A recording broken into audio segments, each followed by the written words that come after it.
से राज्य में सांबादिक विपदपूर्ण क्यों माड़ हो क्यों हाणिकी मारी दिगला आज आम खबर प्रतिनिधि जिले में हाणिकी मारी दी जाए किसी दुर्वृत्त कर देखु सांबादिक मैंने सब गोटे विपदपूर्ण अवस्था रही था कहीं से अनेक घटनार पर्दाफाश करते कौटी गोटा ठिकादार कम गुटा पर्दाफाश कले ठिकादार भी राग रखुच्छी कौटी खଣି माफियार कथा कहतु गंजेई बेपारी कथा कहतु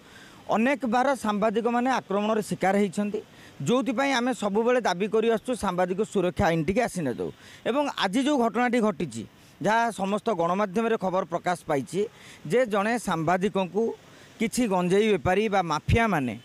5 जन आसी सीधा सड़क हत्या कर पुणी हाणी हाणी माने हाणिकी हत्या कर आदौ ग्रहणीय नुहे यह जो शब्द भी निंदा कले भी यथेष्ट नुहे एवं एने तुरंत मुख्यमंत्री मोहन चरण माझी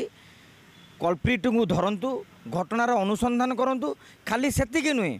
अभियुक्त को बांधी देकी जेल को पठेदेले जे न्याय पाईगले सेटा नुहे आगामी दिन में संपूर्ण भाव में समग्र सांबादिक समाज को सांबादिक भाई भौणी मानू निरापद दवापाई सुरक्षा दवापाई स्वतंत्र भाव में सांबादिक सुरक्षा आईन अणा जाऊ ये गोटे हाई टाइम मु भावुची अन्य सांबादिक माने से कारण जहाँ भी होना कहीं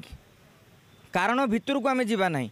किंतु गोटे सांबादिक हत्या करवा ये गोटे छोटिया जिनस नुहे आज सी हत्या कले काली आपण हत्यार शिकार हो पारती काली मु हत्यार शिकार हो पारे तेणु सांबादिक सुरक्षा आईन जे पर्यंत न आसी दुर्वृत्त मानक मन में आदौ टिके नाकु भय रहा तेणु सबू सांबादिक माने एकाठी बर्तमान खाली घटनार निंदा करवा माने आम सीमित रहिले चलबनी कल्प्रिट खाली गिरफ करदे चलो ना बर्तमान यही आम आंदोलन आरंभ करवा जे सांबादिक सुरक्षा आईन किभली आगामी जो मौसुमी अधिवेशन आसो से किभली भाव में सरकार आईन आणवे आम समस्ते लगी पड़ी सरकार चाप पकईबार गोटे समय आसी जाइए।